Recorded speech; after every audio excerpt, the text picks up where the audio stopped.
You're on Global TV Talk Show again. Thank you for being here.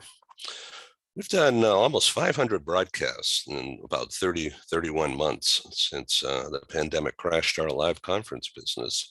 And I've learned how to be a happy TV talk show host. And it would never happen unless I had a guest like Chris Roberts. So thank you very much, Chris Roberts, for being with us. Absolutely. Thanks for having me. Yeah, that's cool. So you're in Pittsburgh. I'm in downtown San Diego. So I have a son-in-law and his family, young family, who relocated to Pittsburgh about 7, 8 months ago, working remotely from his company based in San Diego. And so but I haven't been in Pittsburgh in 25 years. So someday we're going to get there and stay in his 92-year-old house in some neighborhood that's been gentrified, I guess. So yeah, you've got to. It's changed a lot over the years, and such a cool place to live in. And we used to have a 92-year-old house, or 90 plus house, I would say. And there's a lot of cool places like that you can find, as well as a variety of other things. But phenomenal place. And so low cost, unbelievable. I hope for you, I would like to see real estate increase, of course, but boy, it's such an anomaly. Keep it if you can. Yeah, we've had this, I would say one of the cool things about Pittsburgh is we've always sort of it's like a blessing and a curse. We've always sort of been like under the radar of all the trends that happen. And so in some ways, it keeps us sort of stagnant in some areas, but in other ways, it keeps it really great. So cost of living is one thing that's there, that a lot of craziness elsewhere, but we've just kind of remained steady, and it's a good place. So yeah, well, that's really cool. So my son-in-law's name is Jeff, and his wife is Fairlight.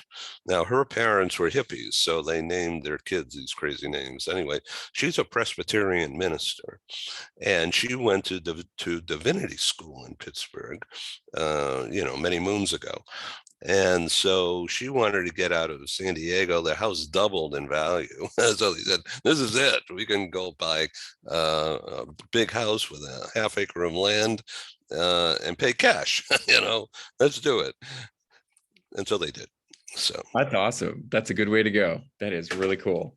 Yeah, well, anyway, let's talk about what you're doing now. You are Chief Operating Officer with a startup, not recent startup, but relatively speaking startup, Pivot. And congratulations. I know you've been doing some other projects, sometime with AIRS, sometimes with other things. So I love what you're doing, being really helpful on LinkedIn in particular. That's where I find you, where you're telling stories or giving advice. And just in the last couple of days, you talked about the coming recession and how companies like Pivot in particular, but other companies, and how people can think about the coming recession and what it's going to mean. Of course, nobody really knows, but based upon past experience, it's a time when some companies stop spending money at exactly the time they should be doing new investments in specific areas. And I know you mentioned that. So I'm going to try to read something here in this bright light, and I'd like you to comment on it, okay? Oh, and we could have a dialogue. So one of the things you talked about before we get into recession, of course, it's always depressing to think about that, is rejection, right? If people looking for jobs or they're like me, I'm always a salesman. I'm looking for a next sale, right? Buy an ad. And rejection, it just comes with the territory. It just goes, you feel it, but it goes right by you. Or you just get out of the way and let it go by. So your philosophy here is how do you respond to rejection? I'm reading this, okay? And it's just some quick notes about how to respond to somebody who's telling you no, or how do you appear to be the person to solve a problem. So rejection leads to an opportunity, doesn't it? Certainly does. And I think if it's the same post, I also referenced sales perspective in that too. And I think for me, as my career has evolved, one of the things that I've gotten involved in, sometimes it's great, other times not so great, is being more a part of sales processes. What's that Um, mean? and at times leading sales processes. And I certainly don't consider myself a sales leader, but you go where the need takes you. And what I feel like has really made so much more sense as I combine having to be involved in the sales world, and then I combine it with things like career trajectory and the things that each of us go through, regardless of what we work on, is there's always going to be that moment when somebody says yes, and there's also going to be the million times that people say no. And most of us get caught up in that no, and we get hung up on that. We get debilitated by it, and we fixate on it. And I think the biggest value that I've learned from working with salespeople is you don't do that. It's the worst thing that you can do, because you may have invested a lot into getting to that point right before rejection, and then you get rejected and it stings, right? It always, Mhm. but that's not where you should stay. You should always be saying, okay, well, that obviously wasn't the right thing, but there is a right thing out for me. And so let's take what I just went through, learn from it, and use it to get me to that next thing. And usually it's right around the corner. It's usually, not something that's like painfully far off. If you're really pushing towards what your goals are, you're going to find it quickly, but you got to get past that rejection. And I think that's the hardest thing for most people. So whether I'm a salesman and I'm looking to get customers, or you're into helping the benefits leader in a big company not cut out the budget, especially on a low cost item, relatively speaking, like Pivot has now to help solve a people problem. Um, so your approach is, what I've read, is to be creative, do the research, do the homework, be prepared.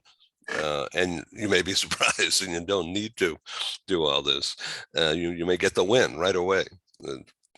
So thriving in the face of adversity, I guess, is what we're talking about here. Yeah. Mental stability, and tie that, if you will, please, to the success of Pivot. And Lynn started it because of her own experience in London, and feeling isolated and depressed. And, well, what do I do next? And now people want to relocate on their own and do things, but they're really not prepared. They think they are.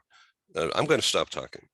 Yeah, sure. So I would say maybe one quick thought, and then I'll dive into the sort of how this all relates to Pivot. I think the other thing that kind of underpins, I think, a lot of my perspective these days has also been just this realization that, and I think this is more of a generational issue. I'm definitely seeing it with people my age and younger, is a real lack of resilience in our day to day. And I'm not just saying that everybody's that way, but I think generationally, there's too much focus on things that we either don't have, or those rejections, or on the difficult things, rather than the thinking that it takes to get you beyond them, and the effort that it takes to get beyond them.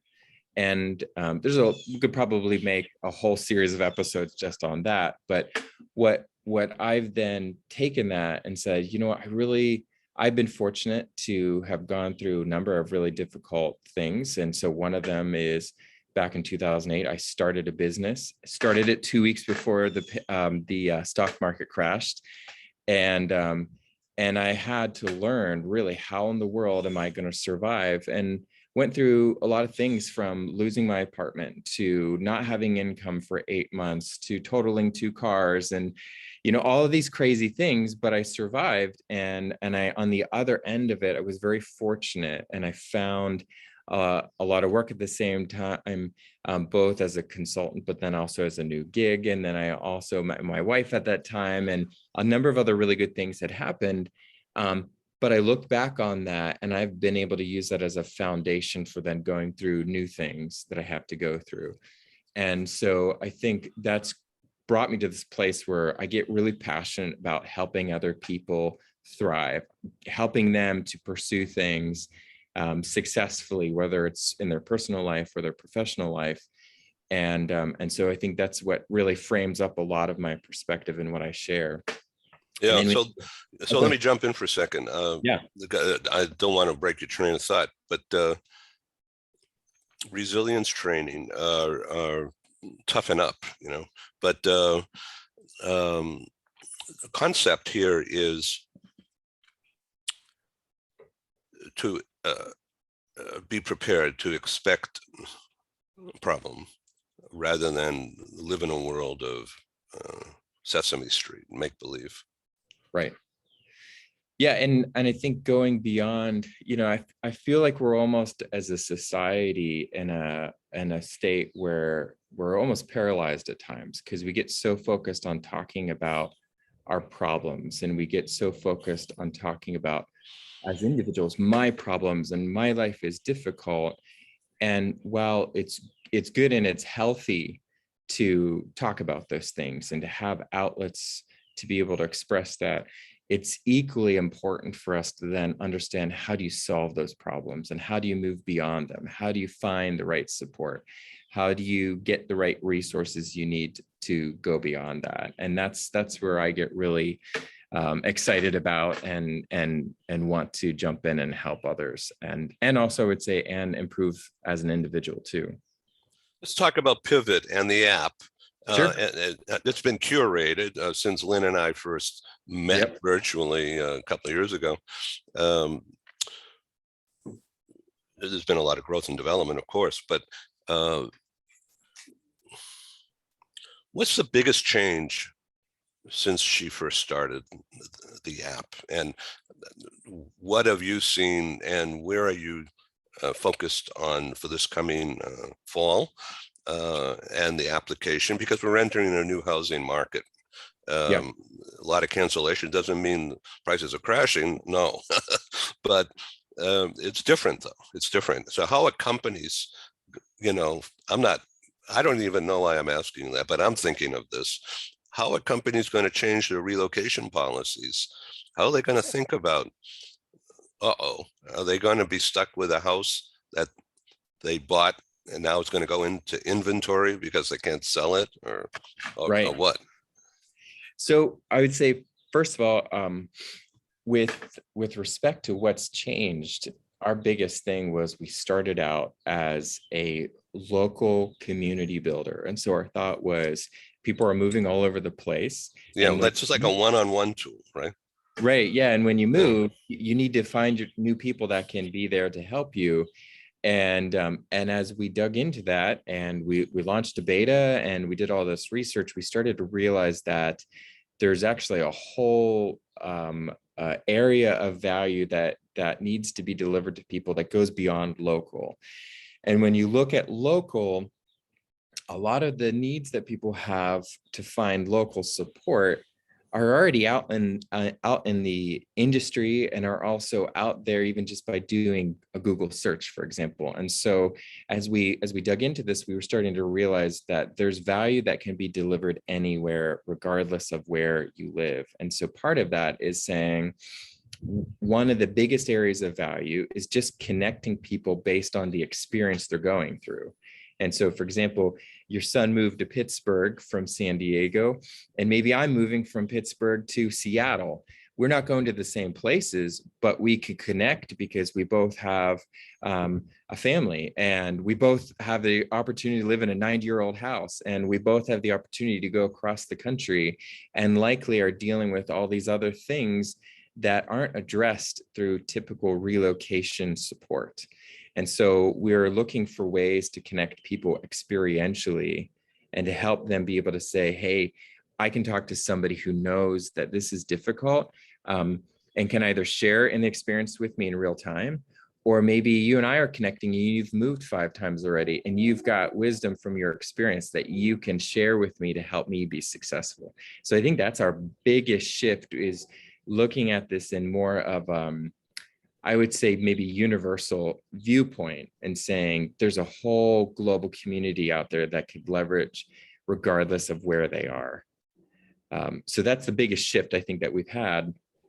And then when you then tie this into, I think, the impact it can have on mobility and then on businesses, we still very much as an industry are so focused on logistics. Now, we might say, there's a lot of people that talk about employee experience and are trying to crack that nut, if you will, and figuring out what is value in that. But we're still looking at it in the confines of the logistical world that we live in, right? And so employee experience within moving from point A to point B, employee experience in dealing with the new tax implications, new employee experience regarding whatever else the services may be. But we're still only looking at a time period that very often is a couple of weeks to a couple of months of that person's overall experience. And so what we do as an organization is we come in with at a minimum an annual license, and we're there to provide value to you for a whole year. And so what we're doing then is taking the engagement that we're getting on Pivot, and we're looking at that data as a whole, and then coming back to the industry and saying, here are things that are really happening in the lived experience that people are going through, and using that as insights to help reshape policies and to help us get focused on solutions that might not be in the market, or maybe help us bolster and put more renewed focus on things that may already be there, but maybe are underutilized. And so a good example to me is when I look at a lot of DSP services, there's so many rich, wonderful services that a DSP can provide. But if you look at a lot of markets right now, they're so hyper-focused on just finding you an apartment because that's the most critical need at that moment. And so they burn through that cash right away. And then all those other services kind of go by the wayside. But without data and how that impacts that individual downstream, it's really hard to get focused back on that, right? And so we want to help kind of bring the value that we're extending to users also back to our industry as a partner and saying, let's use this together to help drive our industry forward. Well said. Well said. Okay, so now your target in the corporations rather than individuals, right? And I read that you really want to talk to the head of talent recruit as well as comp and benefits, right? Great. Yeah. So we look at it in a couple of different ways, and part of it depends on the organization. So we have some organizations that are going to be very focused on just their traditional sponsored mobility program, which makes perfect sense. But then you also see companies more and more who are saying, hey, we are providing flexibility to our team members, and that means that they can either live anywhere, or they can live anywhere in this time zone or anywhere in the state. There's usually some parameters, right, from a compliance standpoint, but they're giving people the flexibility to make those choices of where they live relative to work. And they're also realizing that that has implications on productivity, that has implications on their focus, on other things. And so saying, are there some benefits that we can provide at a low cost but a high value? And so that's shifting some of our focus to, like what you're saying, looking at comp and benefit folks, looking at talent acquisition. We've even been having really interesting conversations with innovation leaders as well, who are getting tapped more and more to put on sort of an org dev hat. And so working with them to say, how do we work together as we kind of evolve the future of work and be a support to you in that? So especially with remote, well, I'm in California and you're in Pittsburgh. That's a 5-hour flight, and here we are, bang. Yeah. And free, and it's free. Why should I get on the damn plane? I don't want to do that. In fact, I was just in a discussion the last day and a half that started actually about 4 months ago. I was asked to put together some of the old time live conferences that we used to do. And London, Paris, Geneva, and Milan all in a week, right? And Wow. to get on a train in the TGV and go. don't don't sit in one place too long. Just keep going. No, but to set them all up and to do it. And I actually had even a small group of series sponsors that would, it's still early in the game because we were going to do this, and notice I'm using past tense, in the first week of October. But the discussion just over this past weekend, international on Zoom and text, was that no one's going to get on a plane in America and come over and go to these things. We can just watch it on TV here on Zoom. Yeah. So what are you doing? And so yesterday I sent a note to my prime sponsor, a wonderful guy in a great company in London, and Rich. They were interested to spend 5 figures, and I said, I don't know where you're going to get your ROI, but thank you for thinking of me. So I think that we'll do something like that eventually, but for the rest of this year, I'm sticking to virtual, and we're going to crash our costs, no cost, and very little. Going to make it free for anyone to attend. Now, certainly I'm giving you some info here in the world about what we're thinking about, but the concept here is people are going to work remote, maybe not as much as they have been the past 30 months, but that's not going away, Right. because whether you're at my age or even older or really young and with little kids running around, you're not going to go in and work in a building, get all dressed up, drive 2 hours and ride the subway, and people breathing on you, all these things that have become the new normal, right? So how do you maximize the isolation, the wellness, and the productivity? And if you can solve that problem, God bless you. Yeah, it is it's a challenge. And it's funny because we've even had conversations lately of when we look at being a solution. So we first and foremost come to market as a social platform. And originally we had this idea that a social platform equals people are there and they're talking and they're all talking and it's great. And there's all these really rich conversations that are having. And what we're starting to realize more and more too is that some of the value that we probably could provide that's going to be even greater is just to help people understand how to have a conversation again and how to connect meaningfully with other people, because everything that we've known as far as how we interact with people has been thrown up on its head, right? And even just what you were talking through, the whole conference structure and how we think about it back in 2019, I mean, it's like a completely different world right now, and we don't really know what it looks like on the other side of this. And so when we've looked at that as a team, our thought has been, let's really make sure that when we look at being a social platform, we need to make sure that we're doing a couple of things. Yes, let's try to promote an area where people can come and have meaningful conversations. Let's give them content that helps them also think about how do they meaningfully connect, but then let's also nudge them to get out into the real world as well.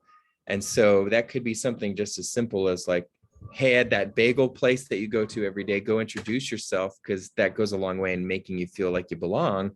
But it's also looking at things like just saying, when was the last time you went and you talked to people in a group? Or when was, using examples like that and really getting people to think about getting beyond just the isolation that can get really comfortable in this world that we live in. And we might not always like it, but it can be a really easy thing just to stay inside of and never leave, because we've got all the tools like right in front of us to connect with people, but we still need that tangible in person to some degree. So it's an interesting balance that we're certainly paying attention to. And I think it's going to be interesting to see how it evolves, I think. Well, time is fleeting here. I want to make sure we cover some things. One of the things you wrote about that I wrote down here about an hour ago and prepped for this is 10 ways to make yourself stand out. Mm. You know, if you get into an interview situation, job interview or sales interview or whatever, you say to think about 10 ways that make you look like you can help solve one of their problems. Yeah. I go back to some of my comments earlier about resilience. I find that the most resilient people are problem solvers. And so the more that we focus on solving, well, I would say, let me back up a step. The more we can focus on recognizing and understanding needs of people around us, and then thinking through how we can solve problems for other people, I think the more valuable we become as both as individual contributors, but also as team members too, because it's going to improve both our output, but then also our working with other people. And so for me, that's one of the biggest things that I strive for, but then I also try to push people that are either on my team or I have the chance to just generally speak to, focus on those kinds of things. And those actually come out of a background of being a designer initially. A good designer understands people first, and then they start thinking about. That's right. I remember you gave a talk at the BAM meeting about design thinking. Yep. And in the early days when nobody knew what it was. Yeah. Yeah. And you know, I'm so thankful that I have that background. I don't get to use a lot of my design skills anymore, and that's fine. But I will say there's a lot of that thinking that has really helped shape the way that I lead, the way that I think about business, the way that I interact with other people, and it's been just immensely valuable to me. So let me ask you a question about this as we come to a close in the next few minutes. And I invite you to come back and, you know, let's go to another chapter. About design thinking, first of all, in your words, from your perspective, especially now that you have some distance from being immersed in it, what is design thinking as it relates to looking for a job, a new job, or from a corporate, Fortune 50 corporate leader of talent benefits that you're going to talk to? How can they use Pivot? And this is an opportunity to talk about that. How can that Fortune 50 company, and from a design thinking point of view, use Pivot to help them not only retain important people during this era of upheaval, but attract new people? Well, so I think first and foremost, design thinking is essentially just a framework to help people think and collaborate. And so anytime that I've used it, I always try to frame it up in that way, because it's easy to look at. It's a very visual way of working too. And so I think people get caught up in the visuals and get enamored with that. But at its heart, it's just a framework to think and work. We definitely use design thinking a lot in our team and how we build processes and how we build out our ideas and how we relate to our customers. And so it's very much a part of the way that we as an organization work and how we interact with others. And so while we don't necessarily have design thinking in our product, it's very much shaped by it. And so that's kind of how we think about it and how we leverage it. Fascinating. So how can people find you? I guess on LinkedIn, huh, Chris? Yeah, I'm 100% LinkedIn guy. I don't really do any other social media, but I'm on LinkedIn, Chris Roberts. You can also find us at pivotapp.com, pivot with PIVT, so no O in there, pivotapp.com. And definitely check us out. Thanks for being on Global TV Talk Show. Please come back and let's do it again. Thanks, Ed. Okay, thank you. Have a good day. You too. See you. Bye. Thank you. I have to push the right button.